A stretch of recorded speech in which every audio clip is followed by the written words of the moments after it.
Hello students, welcome to all of you. Last video में हमने ये सीखा था, लेटर के बारे में हमने जाना था और टाइप्स ऑफ लेटर के बारे में जाना था। इस वीडियो में हम आपको बताएंगे जो फॉर्मेट है लेटर का और एडिटर के लिए जो फॉर्मेट होता है। वैसे तो जो फॉर्मल लेटर होते हैं सभी का फॉर्मेट अप्रॉक्सीमेटली एक ही होता है, बट थोड़ी सी चेंजिंग होती है। तो हम आपको स्टेप बाय स्टेप बताएंगे, जिसमें हमारा सबसे पहला है एडिटर के लिए, जो कि सबसे ज़्यादा पेपर में पूछा जाता है। जो अगर आपको लेटर लिखना हो किसी एडिटर को तो उसका फॉर्मेट क्या होता है।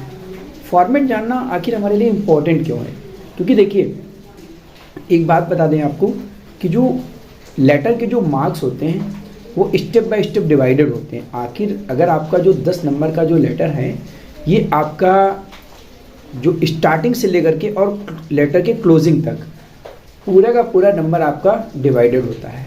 अगर आपका बॉडी कंटेंट नहीं भी सही है, बाकी के पार्ट सही हैं, तो आप समझ लीजिए सिर्फ बॉडी कंटेंट का मार्क्स आपका घटेगा।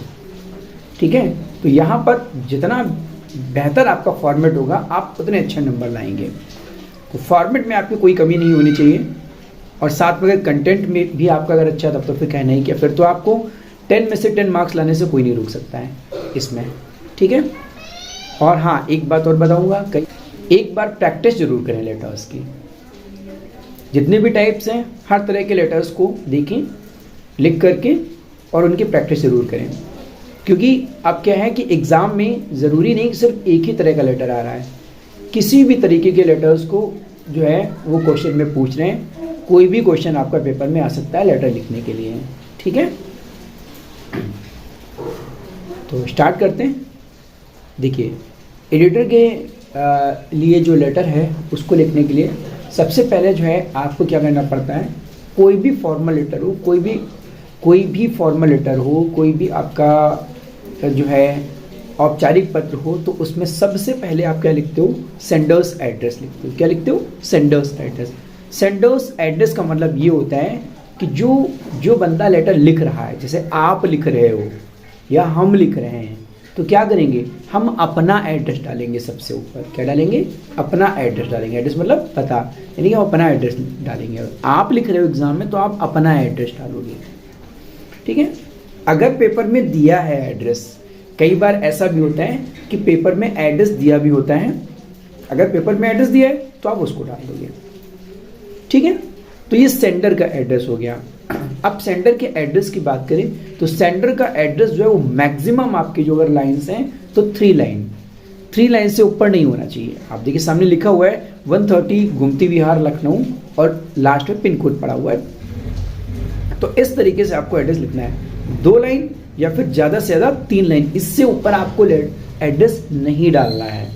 If you want to get good marks, अगर आप अच्छे नंबर लाना चाहते हो लेटर में कि मेरा एक भी नंबर ना कटे, तो आपको ये फॉलो करना पड़ेगा। ठीक है, फिर उसके बाद में डेट। देखिए सेंडर एड्रेस जो आपने डाला है 130 गुमती विहार लखनऊ 226016, इसके बाद में जो डेट डालोगे उसमें 1 लाइन का सिर्फ गैप होगा। ये नहीं कि आप बहुत ज़्यादा गैप दे दें, सिर्फ 1 लाइन का गैप। ठीक है, डेट। फिर डेट फॉर्मेट की बात करें, वैसे तो डेट लिखने का कई तरीका होता है, ईयर लिख देते हैं, फिर मंथ लिखते हैं, डेट ऐसे लिख देते हैं, है ना, या फिर डेट मंथ ईयर करके जो आप डालते हो वो भी लिखते हैं। पर जो सबसे अच्छा तरीका है लेटर में लिखने का वो ये है, डेट साथ में मंथ का नेम और फिर ईयर, इस तरीके से आप डेट इसको लिखिए, लेटर को लिखिए, डेट मेंशन कीजिए। ठीक है, अगर आपको अच्छे नंबर चाहिए। फिर उसके बाद में ये तो डेट हो गई आपकी। फिर उसके बाद में आपका है रिसीवर्स नेम एंड एड्रेस। अब यहाँ पर आपको क्या ध्यान देना है कि जो लेटर है आप किसके लिए लिख रहे हो भैया, ये जो लेटर लिख रहे हो भाई किसके लिए लिख रहे हो, है ना, किसको भेज रहे हो आप लेटर, उसका भी तो पता होना चाहिए। तो रिसीवर्स नेम, है ना, अगर आपको पता है, अगर दिया गया रिसीवर्स नेम तो वो, या फिर हमें पता है एडिटर को लिख रहे हैं तो हम क्या लिखेंगे, द एडिटर। उसका एड्रेस लिखेंगे। फिर वो जो एडिटर है वो किस न्यूज़पेपर का है, the Hindustan times, question paper में ये मेंशन होगा। फिर उसके बाद में उसका एड्रेस भी लिखोगे भाई, लखनऊ, और फिर उसके बाद में जो पिन कोड है वो। तो इस तरीके से आप इसमें भी आप 2 से 3 लाइन ही मेंशन करोगे, इससे ऊपर की लाइन आप मेंशन नहीं करोगे आप। ठीक है, तो ये हो गया आपका रिसीवर्स नेम एंड एड्रेस। जिसको ये लेटर, जो रिसीव करेगा इस लेटर को, आप जो लेटर भेजोगे जिसके पास ये लेटर जाएगा उसका एड्रेस यहाँ पर लिखा जाएगा। ठीक है, क्लियर हुआ। फिर उसके बाद में है सब्जेक्ट।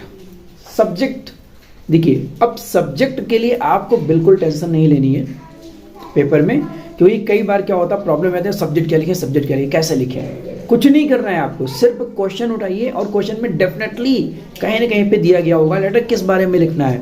व्हाट इज स्कैरसिटी, ऐसे करके लिखा होगा व्हाट इज स्कैरसिटी, मिल गया आपको कि भाई यही हमारा सब्जेक्ट है। और सब्जेक्ट आपको बता दूं, एक से ज़्यादा लाइन में आपको नहीं लिखना है, सिर्फ एक लाइन में ही लिखना है आपको, वो पूरी कहानी नहीं लिख देनी है उसमें आपको। ठीक है, सिर्फ वन लाइन में कम से कम वर्ड्स में आपका सब्जेक्ट होना चाहिए। तो ये आपका क्या हो गया, सब्जेक्ट हो गया। ठीक है, वाटर स्कैरसिटी का मतलब होता है पानी की कमी, वाटर की शॉर्टेज। ठीक है, इन गोमती विहार में, तो ये आपका सब्जेक्ट हो गया। फिर उसके बाद में सैल्यूटेशन। सैल्यूटेशन किसे कहते हैं पहले ये समझिए। सैल्यूटेशन क्या होता है कि हम जिसको भी लेटर लिख रहे हैं, जैसे यहाँ पर हम किसको लिख रहे हैं, एडिटर को लिख रहे हैं, तो जिसको भी लेटर लिख रहे होते हैं उसको उसके अभिवादन में, उसके रेस्पेक्ट में जिस शब्द को हम यूज़ करते हैं, जिस वर्ड को हम यूज़ करते हैं, उससे हम कहते हैं सैल्यूटेशन। भाई हमने उसके लिए डियर सर यूज कर लिया, रेस्पेक्टेड सर यूज कर लिया, ठीक है, रिस्पेक्टेड मैम यूज कर लिया। ठीक है, तो ये आपका क्या होता है, सैल्यूटेशन होता है। जो रिस्पेक्ट के लिए जो वर्ड्स यूज किया जाता है, अभिवादन के लिए जिन शब्दों का हम यूज करते हैं, वो हमारा क्या होता है, सैल्यूटेशन होता है। ठीक है, अच्छा हाँ, यहाँ पे मैं एक बात और बताना चाहूँगा आपको कि जो आपका सीबीएसई बोर्ड का जो न्यू पैटर्न है उसमें क्या किया गया है कि सैल्यूटेशन को पहले दिया गया और सब्जेक्ट को बाद में दिया गया है। अगर आप सीबीएसई बोर्ड के स्टूडेंट हो तो आप इस तरह से इसको अप्लाई कर सकते हो कि भाई डियर सर पहले लिखिए और फिर उसके बाद में सब्जेक्ट लिखिए। ठीक है, अदरवाइज यूपी बोर्ड में तो अभी यही फॉर्मेट है, इसी तरीके से ये थोड़ी सी चेंजिंग जो है वो सीबीएसई बोर्ड की है। ठीक है, अदरवाइज आपको कैसे लिखना है, अगर आपको कुछ भी नहीं कन्फ्यूजन में पढ़ना है तो आप इसी तरीके से लिख दीजिए, आपका नंबर नहीं कट जाएगा। ऐसा नहीं है कि आप इसको ऊपर लिख दोगे और सब्जेक्ट नीचे लिख दोगे तो आपका नंबर नहीं कटेगा, ऐसा कुछ नहीं, नंबर आपका नहीं कटेगा। ठीक है, तो ये आपका हो गया, सब्जेक्ट हो गया और फिर सैल्यूटेशन हो गया। फिर उसके बाद में जो आपका पार्ट आता है बॉडी कंटेंट का, जिसमें आप इंट्रोड्यूस करते हो और प्रॉब्लम लिखते हो और अपनी रिक्वेस्ट करते हो कि भाई इस मैटर को आप पेपर में, न्यूज़पेपर में पब्लिश कर दीजिए ताकि जो अथॉरिटीज़ हैं वो इस पर एक्शन ले सकें। तो ये जो आपका बॉडी कंटेंट है ना, ये आपका एटलीस्ट कम से कम 3 स्टेंजा में ज़रूर होना चाहिए। ठीक है, स्टार्टिंग की 2-3 लाइन होनी चाहिए जिसमें आप इंट्रोड्यूस करते हो, लास्ट की दो लाइन होनी चाहिए, 2-3 लाइन जिसमें आप रिक्वेस्ट करते हो, और बीच का पार्ट जिसमें आपको मैटर लिखना होता है, किस पॉइंट पर आप इस लेटर को लिख रहे हो। ठीक है, तो बॉडी कंटेंट ध्यान रखिएगा, अगर आप पूरे नंबर लाना चाहते हैं ध्यान रखिएगा कि बॉडी कंटेंट आपका 3 पैराग्राफ में जरूर होना चाहिए, 3 पैराग्राफ में, इससे ज़्यादा भी नहीं होना चाहिए और इससे कम भी ना हो, कोशिश आपकी होनी चाहिए। तो ये आपका बॉडी कंटेंट हो गया। फिर है कॉम्प्लीमेंट्री क्लोजर। देखिए कॉम्प्लीमेंट्री क्लोजर क्या होता है,